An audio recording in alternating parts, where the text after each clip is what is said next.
அந்த குவைத்தோட மன்னர் குடும்பம் ரூலர் இருக்காங்கல்ல, தப்பி போறதுக்கான இடம் வந்து யூகேயா இருக்க நிறைய வாய்ப்பு இருக்கு. ஆனால் தப்பி ஓட்டம் அப்படிங்கிற மட்டும்தான் செய்தி.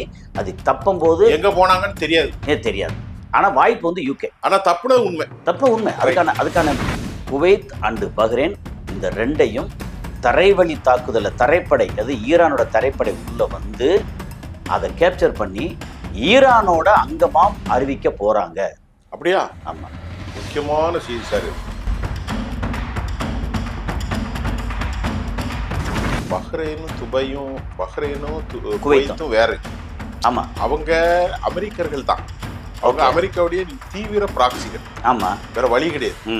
ஆனால் அந்த இடத்துல இருந்து கொஞ்சம் மாறுபடுகிறார்கள் சவுதியும் யுஏஇ. இல்ல, சவுதி அரேபியா அணு ஆயுத வல்லமை பெற்ற நாடாக மாறப்போகிறது. அதுக்கான ஒப்பந்தம் கையெழுத்தாகிற போகிறது. அதை பார்த்துட்டு இஸ்ரேல் நெத்தன்யாகு லபோ குதிக்கிறார். பாபல் மந்திப்பு வந்து உலகத்துக்கு மிகப்பெரிய அச்சுறுத்தலா இருக்கு இப்போ. அதனால என்ன ஆகி போச்சுன்னா, குரூட் ஆயில் $94 $100 கிராஸ் ஆயிடுச்சு. இதுக்கப்புறம் என்ன சொல்றாங்க அப்படின்னா, நேயர்களே, இன்றைக்கு சர்வதேச செய்திகளுக்காக சர்வதேச பகுப்பாய்வாளர் தோழர் கசாலியோடு ஈரானுடைய நிலைகள் என்ன, போர் உச்சபட்சத்தில் நடந்துகிட்டு இருக்கு, அதுல எந்த மாற்றம் இல்லை, அப்டேட்ஸ் என்ன, கிரவுண்ட்ல ரியாலிட்டி, உண்மைத்தன்மை, நம்முடைய நிகழ்ச்சியுடைய சிறப்பு விருந்தினரை வரவேற்போம். சார் வாங்க. சார் சார் நம்ம பேசிக்கிட்டே தான் இருக்கோம். நீங்க புது அப்டேட்ஸ் இருந்தா சரி. இதுல நமக்கு வந்து முதல்ல சின்ன சின்ன விஷயங்களை சொல்லிட்டு அதோட விரிவு பேசுவோம். சரி விஷயம். ஆமா. நம்பர் 1, ஈரான் வரலாறு காணாத அளவுல அடி வாங்கியிருக்கு. சரியான அடி. நீங்க எப்படி அடினா அந்த டீட்டெயில் சொல்லுவோம். நம்பர் 2, குவைத்து அந்தர சிந்தலையா இருக்கு. Main Kuwait and Bahrain. அதில் குவைத்து அதில் அந்தல சிந்தலையா இருக்குன்னா என்ன ரொம்ப முக்கியமான விஷயம் என்னன்னா, அந்த குவைத்தோட மன்னர் குடும்பம் ரூலர் இருக்காங்கல்ல, தப்பி ஓட்டம். கதை முடிஞ்சுது. ஓகே, அதுக்கு போட்டோவோட ஆதாரம் இருக்கு. தப்பி ஓட்டம். அவங்க காரெல்லாம் தூக்கிட்டு அவங்க சொந்த ஃபிளைட்ல கிளம்புறாங்க. ஃபேமிலியில எல்லாம் தப்புறாங்களோ? மொத்த குடும்பம், அரச குடும்பம் மொத்த ஃபேமிலியோட தப்புறாங்க. முன்னாடி அந்த ராஜராஜன் சோழன் காலமா, அதுக்கு முன்னாடி அரச காலம் இருக்குல்ல, எங்க போனாங்க? தப்பி ஓட்டுனா எங்க போவாங்க? ஏதாவது யூரோப்பியன் கண்ட்ரிக்கு வந்து சொந்தமா வந்து யூகேல பாத்தீங்கன்னா சொந்தமா பெரிய ஏரியாவே வளைச்சு போட்டுருக்காங்களே வச்சிருப்பாங்க. அங்க அவங்களுக்கு சிட்டிசன்ஷிப்லாம் இருக்கு. சிட்டிசன் இருக்கு. அதை ஸ்பெஷலா கொடுத்துருவோம். அவங்களுக்கு என்னன்னா, அந்த யூரோப்பியன் கண்ட்ரி எப்படின்னா, ஒரு 5 மில்லியன் $1 மில்லியன் $1 மில்லியன் பவுண்டு நீங்க வந்து இன்வெஸ்ட் பண்ணீங்கன்னா நீங்க வந்து சிட்டிசன். அவருக்கு எத்தனை மில்லியன் பண்ணுவானே? இவங்க கையில எக்கச்சக்கமா இருக்கு. குவைத்துக்கு கொஞ்சம் நெஞ்சமா நீங்க யூகே போனீங்கன்னா, யூகேல பெரும்பாலான, அதாவது அங்க என்ன சொன்னாங்கன்னா, ஒவ்வொரு தெரு எடுத்தீங்கன்னா பள்ளிவாசல் இல்லாத ஸ்ட்ரீட்டே கிடையாது. அவ்வளவு பாய்களா ஆக்கிரமிச்சிட்டாங்க. ஏன்னா அரபு நாடுகள் வந்து எக்கச்சக்கமான இன்வெஸ்ட்மெண்ட். அதுக்கப்புறம் லெபனான், ஜோர்டான், சிரியா, எஜிப்டு அப்படிங்கிற இடத்துலலாம் போய் வேலைக்கும் அதுக்கும் வந்து குடியுரிமை நிறைய வாங்கியிருக்காங்க. அப்புறம் இந்தியால இருந்து ஒரு கொஞ்சம் பேருக்காங்க, பாகிஸ்தான் எக்கச்சக்கமா போயிருக்காங்க. இன்னொரு விஷயம், நிறைய சர்ச்சஸ் வந்து முஸ்லீம்கள் கையில வந்துட்டு. அது ஒரு என்னன்னா, சர்ச்சஸ் இருக்கு இல்லையா, அதை மெயின்டைன் பண்ண முடியல. அதனால வந்து ஓகே, அதாவது அவங்க முஸ்லீம்களுக்கு இல்ல, யார் வேணா வாங்கிக்கங்க. அது வந்து முஸ்லீம்கள் வாங்கி சர்ச்சை வந்து இடிக்காம முடிஞ்சாம அப்படியே பள்ளிவாசலா மாத்திடுறாங்க. சர்ச்சையை கோலத்துல வச்சுக்கலாம். இல்ல, அவர் வந்து இப்ப முகமது நபிக்கு முன்னாடி அவர் ஒரு தூதர், அவ்வளவுதான். அந்த தூதருக்கு சர்ச்சை, இந்த தூதருக்கு பள்ளிவாசல், ரெண்டு ஒண்ணுதான். இந்த மாதிரி தப்பி போறதுக்கான இடம் வந்து யூகேயா இருக்க நிறைய வாய்ப்பு இருக்கு. ஆனா தப்பி ஓட்டம் அப்படிங்கிற மட்டும்தான் செய்தி. அது தப்பும் போது எங்க போனாங்கன்னு தெரியாது. ஆனா வாய்ப்பு வந்து யூகே. ஆனா தப்புனது உண்மை. அதுக்கான போட்டோவோட வந்துட்டு. ஓகே, அதாவது இப்ப மறுபடியும் சொல்றேன், குவைத்தினுடைய மன்னர் குடும்பம் ஈரானுடைய தாக்குதலுக்கு அச்சப்பட்டு நாட்டை விட்டு வெளியேற்றம். சரி, அடுத்த செய்தி வந்து குவைத் அண்டு பஹ்ரைன் இந்த ரெண்டையும் தரைவழி தாக்குதல தரைப்படை, அது ஈரானோட தரைப்படை உள்ள வந்து அதை கேப்சர் பண்ணி ஈரானோட அங்கமாம் அறிவிக்க போறாங்க. அப்படியா? ஆமா, முக்கியமான செய்தி சார் இது ரெண்டையும். சரி, அப்போ எனக்கு ஒரு கேள்வி. ஓகே, ஈரான் எப்படி குவைத்துக்குள்ள வருவாங்க? எந்த வழி? இப்போ ஈரான் வந்து குவைத்துக்குள்ள வரணும்னா, ஒண்ணு அங்க அப்படியே மேல ஈராக் வழியே குவைத்துக்குள்ள வந்தாங்க. ஈராக்கை ஒட்டி தான் குவைத்து. ஈராக்ல அமெரிக்கா பேஸ் இருக்கு. எங்க அமெரிக்கா பேஸ் இருக்கு. இவங்க தரைவழி தாக்குதல் உள்ள வந்தாங்கன்னா அமெரிக்கா பேஸ் என்ன என்ன ஆகும்? ஒண்ணும் பண்ண முடியாது. ஏற்கனவே அடிச்சிட்டாங்க, அதை அடிச்சுட்டு தான் போவாங்க. ஏற்கனவே அடிச்சிட்டாங்க. அப்ப அவனுடைய ரேடார்ல இருந்து அந்த ஆயுதத்துல எல்லாத்தையும் அடிச்சு அவங்களை விரட்டி விட்டுட்டு இப்பவே அந்த ஏரியால ஒண்ணும் இல்லையே. சரி, இப்போ ஒரு அப்புறம் கூட பேசும்போது சொன்னோம், ரேடாரை தான் காலி பண்றாங்க. என்ன ரேடாரை வந்து குறி வச்சு காலி பண்றாங்க. இனிமே இந்த ரூட்ல வந்து தெரியாதுல்ல, எந்த பிளைட்டு எது பறந்தாலும் அதுக்கு கம்யூனிகேஷனுக்கு ரேடார் கிடையாது. அப்ப நீங்க சொல்றத பார்த்தா அமெரிக்கா என்கின்ற ஒரு மாய பிம்பம் முழுமையாக இல்ல, பிம்பம் மாய பிம்பம் இல்ல. அமெரிக்கா வந்து உண்மையிலேயே ஒரு வலிமையான கண்ட்ரி. இப்பவும் வலிமைதான், ஆனா வலிமையான கண்ட்ரி. ஆனா அந்த வலிமையை வந்து என்ன செய்வாங்கன்னா, கரெக்ட். அப்ப இப்படி சொல்லுவோம், அமெரிக்காவோட இருக்கக்கூடிய ராட்சச ஆயுதங்கள் இன்னும் அதிகம் தான். அதை தடுக்கக்கூடிய வல்லமை ஈரான் பெற்றிருக்கு. ஈரான் பெற்று அமெரிக்கா குறையவில்லை. என்னன்னா அமெரிக்கா கூடித்தான் இருக்கிறது. இப்ப இதே ஈரான் வந்து அமெரிக்காவோட வலிமையை இங்க வந்து சைனாவுக்கு கீழே போய் அடிக்கல, இல்ல வெனிசுலால போய் ஒண்ணும் செய்யல. ஈரான் தன்னை சுத்தி பாத்துக்கிறாங்க. ஏன்னா என்னதான் டெக்னாலஜி கொடுத்தாலும் பொதுவா அவர்கள் வலிமை இல்லைன்னா ஒண்ணும் செய்ய முடியாது. சைனா கொடுத்தாலும் ரஷ்யா கொடுத்தாலும் ஆமா அவர்கள் வலிமையாக இருக்கிறார். மனநிலையிலும் வலிமை. கையில கத்தி கொடுக்கலாம், அந்த கத்தியை வந்து வீசுறதுக்கு வந்து தெரிஞ்சிருக்கணும், அவங்க செய்யணும். ஆமா. சோ இந்த மாதிரி இந்த ரெண்டுதையும் தரைவழி தாக்குதல்ல உள்ள இறங்கி இங்க இந்த பக்கம் வரணும்னா பஹ்ரைனுக்கு வரணும்னா போட்டு போதும், சல்லுன்னு வந்துருவாங்க. ஏற்கனவே துபாய்க்கும் அதாவது துபாய் யுஏக்கும் ஈரானுக்குமே முன்னாடி இருந்து எக்கச்சக்கமான போட் சர்வீஸ், கப்பல் சர்வீஸ் வந்து வந்து யுஏக்கும் ஈரானுக்கும் என்ன வெஜிடபிள்ஸ் இருக்கு இல்லையா, யுஏஇ கன்சியூம் பண்ண வெஜிடபிள்ஸ்ல கிட்டத்தட்ட 40% வெஜிடபிள் வந்து ஈரான்ல இருந்து வந்தது. அப்போ ஒரு செய்தியை கேட்டுக்கிறேன். இப்போ பஹ்ரைனும் குவைத்தும் வேற. ஆமா, அவங்க அமெரிக்கர்கள் தான். அவங்க அமெரிக்காவுடைய தீவிர பிராக்சிகள். ஆமா, வேற வழி கிடையாது. ஆனால் அந்த இடத்துல இருந்து கொஞ்சம் மாறுபடுகிறார்கள் சவுதியும் யுஏயும். இல்ல, யுஏஇ மாறுபடல. யுஏஇ வந்து முழுக்க முழுக்க அமெரிக்க இஸ்ரேலுக்கான ஆளே தான். ஆனா சவுதி மாறுபடுறாங்க. சவுதி கொஞ்சம் மாறுபடும், ரொம்ப மாறுபடுறாங்க. என்ன வந்து அடிச்சிடாத, ஆனா நீ மேல அடிக்கிறியா அடிச்சுக்கோ, ஆனா அண்டர் த டேபிள் நம்ம வந்து டீல் பண்ணிக்கிறோம் அப்படின்னு. அந்த இடத்துல துபாய் இல்லங்கிறீங்களோ? துபாய் இல்ல, அதாவது யுஏஇ இல்ல. ஓகே, இப்ப என்ன யுஏஇ வந்து பிடிக்க மாட்டாங்க இது. அதுக்கப்புறம் அடுத்த 4வது செய்தி என்னன்னா, சரி, சவுதி அரேபியா அணு ஆயுத வல்லமை பெற்ற நாடாக மாறப்போகிறது, அதுக்கான ஒப்பந்தம் கையெழுத்தாகிற போகிறது. அதை பார்த்துட்டு இஸ்ரேல் நெத்தன்யாகு லபோ குதிக்கிறார். இது இந்த அமெரிக்காவுக்கு ஒரு வழி கிடையாது. இல்ல, அமெரிக்கா கொடுத்தே ஆகணும். ஏன்னா அவனுக்கு இல்லன்னா இந்த பக்கம் வந்துருவார். அவ்வளவுதான். பாகிஸ்தானோடையும் சேர்ந்துக்கிட்டு, ஈரானோடையும் சேர்ந்துக்கிட்டு, ஆமா, கதை முடிஞ்சு சீனாவோடையும் சேர்ந்துக்குவாங்க. சீனா ஏற்கனவே சீனா வந்து அவனோட இதுல ஆயுதங்களும் கொடுத்துருக்காங்க. இது J-35 J-10. சார், இப்ப நீங்க சொன்னதுல உண்மை என்னன்னா, கூட்டு அணி பாகிஸ்தான், சீனா, ஈரான். ஆமா, முடிஞ்சு. அது மிஞ்சி அமெரிக்கா ஒண்ணும் முடியாது.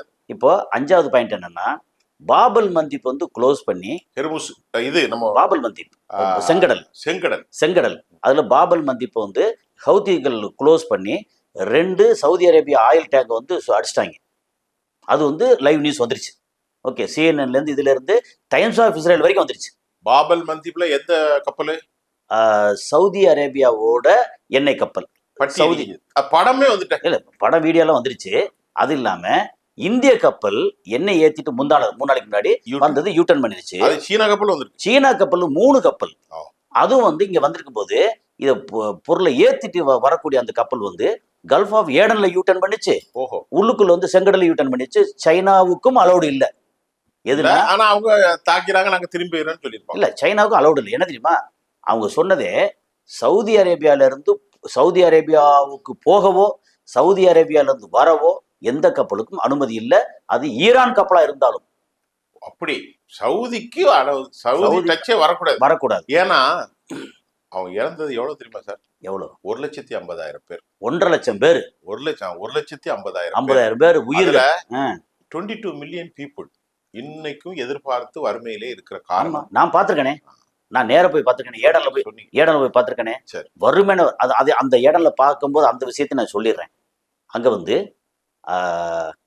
இப்ப நீங்க முஸ்லீம், நீங்க ஏடன் போறீங்க, நீங்க வந்து என்ன செய்யலாம்னா வெறும் 500 அதிகபட்சம் $1000 ஓகே கொடுத்தா ஒரு பொண்ணு அங்க கல்யாணம் பண்ணிக்கலாம். அவ்வளவு கம்மி வறுமை. யோசிச்சு பாருங்க. இப்போ நான் வந்து அங்கே ப்ராஜெக்ட் பண்ணுறதுக்கு ஒரு 5 ஸ்டார் ஹோட்டலில் லேண்ட்ஸ்கேப் பண்ணுறதுக்கு அங்கே போயிருந்தேன். அப்போ வந்து சொன்னாங்க வந்து ஒரு ஆஃபீஸில் வந்து ஒரு அழகான பொண்ணு இருக்கு. அப்போ சொன்னாங்க வந்து அந்த நான் கூட்டு போனவர் சொன்னா do you want to marry her $500 only, you just pay marry and keep her here. நான் சொன்னேன் my wife is in Dubai, my family is in Dubai. சிலவன் தப்பு பண்ணிடுவான். இல்லை என்ன சொன்னேன்னா no no you keep her there, no problem, she will be here only. இங்க இருக்கட்டு நீ போ. இல்லை இப்படி இல்லை, இது வந்து எப்படின்னா இது வரைக்கும் நான் வீட்லேயும் சொன்னதில்லை. வந்து கொலை காண்டாயிருவாங்க. அந்த மாதிரி அங்கே வறுமை இருக்குல்ல, அந்த மாதிரி ஒரு சுச்சுவேஷன் அவ்வளோ மோசம். அந்த சுச்சுவேஷன் இந்த வந்து காலத்துக்கு சவுதி தான் காரணம். ஆமாம், அங்கே இருக்கிற மொத்த மக்கள் மாற்றி மாற்றி இவங்க தானே காரணம். அதாவது தானும் முன்னேற மாட்டாங்க, அடுத்து முன்னேற விட மாட்டாங்க. அமெரிக்காவுக்கு அடிமையாவனா இருப்போமே ஒழிய நாம வந்து ஒற்றுமையா இருப்போம். போற போக்க பார்க்கும்போது அமெரிக்காட்ட இருந்து எல்லாருமே விடுதலை ஆகக்கூடிய ஒரு சூழ்நிலை வந்துருச்சு, காணப்படுகிறது. இன்னொன்னு விடுதலை ஆச்சுன்னா என்ன, அதுக்கு அர்த்தம் என்ன தெரியுமா? இன்டைரக்டா அர்த்தம் மன்னராட்சி ஒழிக்கப்படும். அப்படிதான் எல்லாத்துக்குமே ஒரு ஒரு வரை இருக்கும் சார். சரி, இந்த காரியங்கள் இப்போ நடக்கணும். இப்போ நம்ம என்ன சொன்னோம்? ஃபர்ஸ்ட் வந்து சரி, ஈரான் அபரிமிதமான அளவுக்கு தாக்கி அழிக்கப்பட்டிருக்குது. சாரி, ஈரான் சொன்னோம்ல, அதுல பந்தர் அப்பாஸ் அவுட்டு, அப்புறம் வந்து சிரிக் இருக்குல்லையே, அதுல முக்கியமான டவர் அவர் இது எல்லாத்தையும் அவுட்டு. மக்கள் வாழ்ந்த இடத்துல அங்க வந்து அந்த ஹர்மோஸ் ஐலண்ட் இருக்குல்ல, அதுல வந்து தண்ணி இதை வந்து அடிச்சு மக்களுக்கு தண்ணி இல்லாம ஆக்கிட்டாங்க. பாலங்கள் வந்து சொல்லி சொல்லி பாலங்களை பூரா இந்த லெவல்ல இருந்து, அதாவது கடலை ஒட்டி இருக்கிற இடத்த அடிச்ச மட்டும் இல்லாம உள்ளுக்குள்ள 100 கிலோமீட்டர் தாண்டி 200 கிலோமீட்டர் தாண்டி அங்கேயும் போய் அடிச்சிருக்காங்க. இப்ப என்ன பண்றாங்கன்னா மேல வந்து நார்த்து சைட்ல, ஈரானோட நார்த்து சைட்ல அங்க வந்து அடிச்சுக்கிட்டு இருக்காங்க. இப்போ அடிச்சுக்கிட்டே 12 நாளை முடிஞ்சு 13 நாள் அடிச்சுக்கிட்டு இருக்காங்க. ஈரான் வந்து அவ்வளோ அடியும் வாங்கிட்டு திருப்பி திருப்பி இங்க ஆப்போசிட்ல அவனோட நேரடியாக அடிக்க முடியாததுனால அவனை தாக்கிட்டு இருக்காங்க. இப்போ அமெரிக்காவுக்கு வந்து இந்த ஏரியாக்கள் எந்த நிலையும் இல்லை. நீங்க யுஏஇயா இருக்கட்டும், அதான் துபாய் அபுதாபி, யுஏ இருக்கட்டும், கத்தாரா இருக்கட்டும், பஹ்ரைனா இருக்கட்டும், குவைத்தா இருக்கட்டும், ஓமானா இருக்கட்டும், சவுதி அரேபியா இருக்கட்டும், 6 ஜிசிசியும் அவங்களால ஆப்ரேட் பண்ண முடியாது. பிளஸ் வந்து ஈராக்ல இருந்து ஆப்ரேட் பண்ண முடியாது. அதுக்கப்புறம் ரொம்ப பெருசா ஆப்ரேட் பண்ணிட்டு இருந்த ஜோர்டான் டோட்டல் அவுட் முடிஞ்சா. இப்போ மொத்த ஏரியாவும் மொத்தத்துக்கு கிளியர் ஆயிடுச்சு. அதுக்கப்புறம் சிரியா வந்து ஈரானோட கைகோர்த்து நிக்கிறாங்க. கைகோர்த்துட்டாங்க. ஆமா. யாரு அவர் பேரு? அவரு சாரா. அவன் ஏற்கனவே தீவிரவாதி தானே. தீவிரவாதி இவங்க முத்திர குத்துறாங்க. என்ன தீவிரவாதி? சரி, உலகத்தின் தீவிரவாதி வந்து நம்பர் 1 நெதன்யாகு, நம்பர் 2 வந்து இந்த ஆளு நம்ம ட்ரம்ப். அவங்களோட தீவிரவாதி. பல மில்லியன் டாலர் தலைக்கு வைக்கப்பட்ட Al Sharaa Al Muhammad $10 million. Al Golani now he is very calm. ஆமா, அவர் வந்து அண்டர்டேக்கிங்ல வந்து அண்டர் கிரவுண்ட்ல வந்து is very closely associated with Iran. இல்ல இப்போ வந்து அபவ் கிரவுண்ட்லயே வந்து ஈரானோட கைகோர்த்து வர்றதுக்கு தயாராயிட்டாங்க. முடிஞ்சு போச்சு. சோ சிரியா அந்த ரீஜனலே அங்க ஈராக்ல அல் சுடானின்னு ஒருத்தர் இருக்காரு. ஆமா, அவர் சுன்னா முஸ்லிம். ஆமா, இப்ப அவரும் ஈரானோட கைகோர்த்துருக்காங்க. அப்ப அமெரிக்காவுக்கு எங்கேயுமே அந்த இடமே எக்ஸப்ட் இஸ்ரேல். இஸ்ரேல் வந்து ரொம்ப நடுங்கி போய் கிடக்காங்க. இஸ்ரேல் என்ன இருக்கு? ஆனா ப்ரிப்பேர் பண்றாங்க சார். இஸ்ரேல் என்ன சார் இருக்கு? இஸ்ரேல்ல இவனுள்ட்ட இருந்ததுதான் சார் அவன்கிட்ட இருக்கு. ஆமா, வேற அவன்கிட்ட என்ன புதுசா? அதாவது இஸ்ரேல் வந்து யாராவது அடிக்க வந்தா அவன் அயன்டோம் மாதிரி இதை வச்சுட்டு தடுத்துருவாங்க. ஆனா சுத்தி உள்ள நிலைகள்ல இருந்து அமெரிக்கா அடிப்பாங்க. இப்போ அமெரிக்க நிலைகள் பூரா அவுட்டு. அமெரிக்கா காலி ஆச்சு. அப்ப இந்த மாதிரி இஸ்ரேல் வந்து ஆனா அமைதியா இருக்காங்க. ஆனா இஸ்ரேல் வந்து எனக்கு கிடைச்சிக்கிட்டு இருக்க தகவல் என்ன தெரியுமா?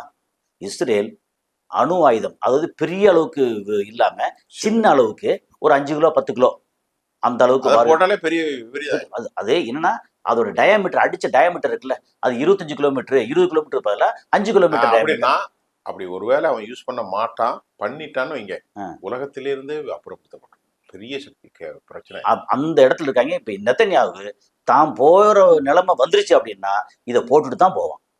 ஏன்னா ஒண்ணும் கிடையாது உலகத்துல. இல்ல 76 வயசு. 2 பேருக்கும் ஒண்ணும் கிடையாது. 2 பேருக்கும். அவனுக்கு 80 வயசு ஆச்சு, இவனுக்கு வந்து 76 வயசு ஆச்சு.